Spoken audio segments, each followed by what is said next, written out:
The Republican governors of West Virginia, South Carolina, and Ohio announced Saturday they will send National Guard troops to Washington, D.C., in an escalation of President Donald Trump's efforts to federally take over law enforcement in the city.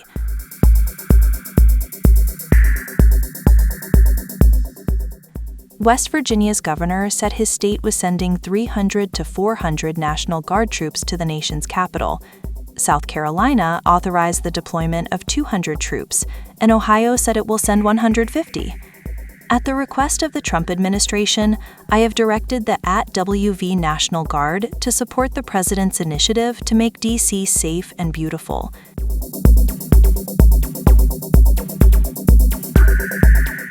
We are deploying 300-400 skilled personnel to the nation's capital, reflecting our commitment to a strong and secure America, West Virginia Governor Patrick Morrisey said in an X post on Saturday. The efforts will be federally funded, and the state's National Guard will provide mission-essential equipment and training, according to a statement from Morrisey's office. A White House official said Saturday that the West Virginia troops will protect federal assets, create a safe environment for law enforcement officials to carry out their duties when required, and provide a visible presence to deter crime.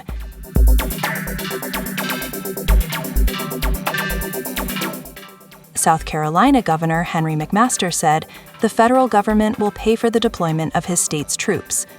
Our National Guard will work to assist President Trump's mission, and should a hurricane or natural disaster threaten our state, they can and will be immediately recalled home to respond, he said on X.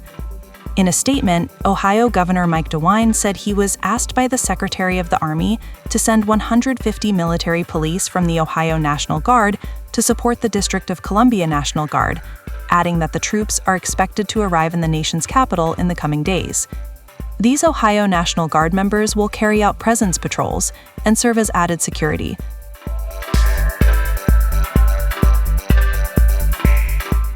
DeWine said, D.C. Mayor Muriel Bowser's office declined to comment on the deployment of additional National Guard troops, though the mayor posted on her personal X account on Saturday night that American soldiers and airmen policing American citizens on American soil is #un-American.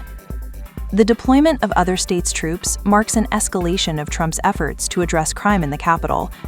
The president previously announced that he was deploying over 800 D.C. National Guard troops to the city, surging federal agents into the streets, and federalizing D.C.'s police force.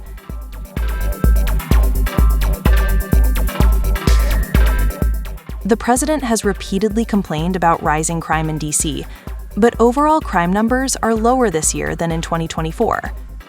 While the National Guard isn't making arrests at this time, a White House official said earlier Saturday the troops now may be armed. CNN reported earlier in the week the guardsmen would likely have weapons nearby, in their trucks for example, if they absolutely need to access them for self-defense purposes. The number of federal agents patrolling the streets of D.C. following Trump's declaration of a crime emergency has also ramped up, according to an internal Secret Service memo obtained.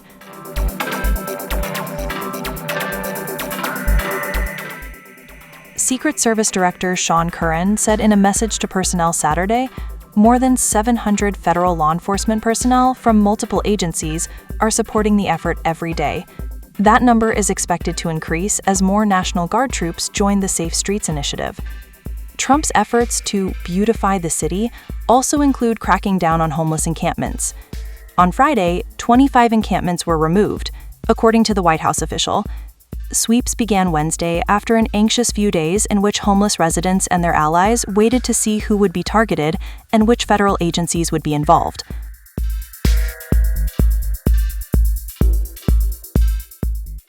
White House officials said they'll send homeless people to shelters or to jails if they refuse to leave encampments. But advocates said this would be unlawful, counterproductive, and costly by disrupting existing efforts to move homeless people into shelters or permanent housing. D.C. Councilmember Robert White said he was startled over West Virginia sending in troops, saying on CNN Newsroom on Saturday, President Trump is breaching democratic norms, and pointing out that Trump has discussed making similar moves in other cities. Meanwhile, protesters on Saturday confronted National Guard members parked near the White House.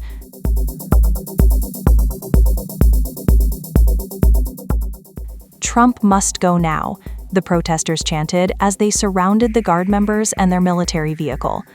Using bicycles, DC police created a barricade between protesters and the Guard members. CNN did not witness any violence during the confrontation, though tensions began to rise as some protesters shouted insults and profanities at law enforcement.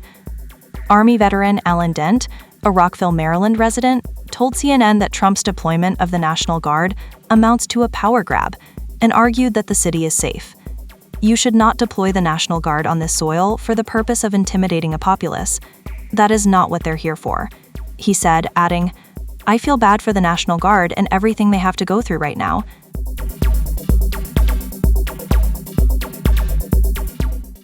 This is not what they signed up for. The announcement of additional troop deployments comes amid scrutiny over the takeover in the nation's capital.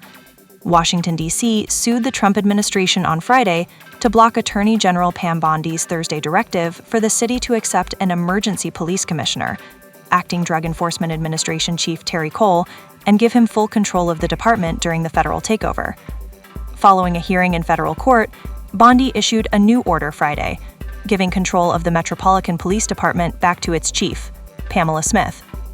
Bowser, the city's Democratic mayor, has repeatedly said she wants to make sure the federal law enforcement surge is useful to the city, though she struck a more adversarial tone during an event this week, calling Trump's police department takeover an authoritarian push.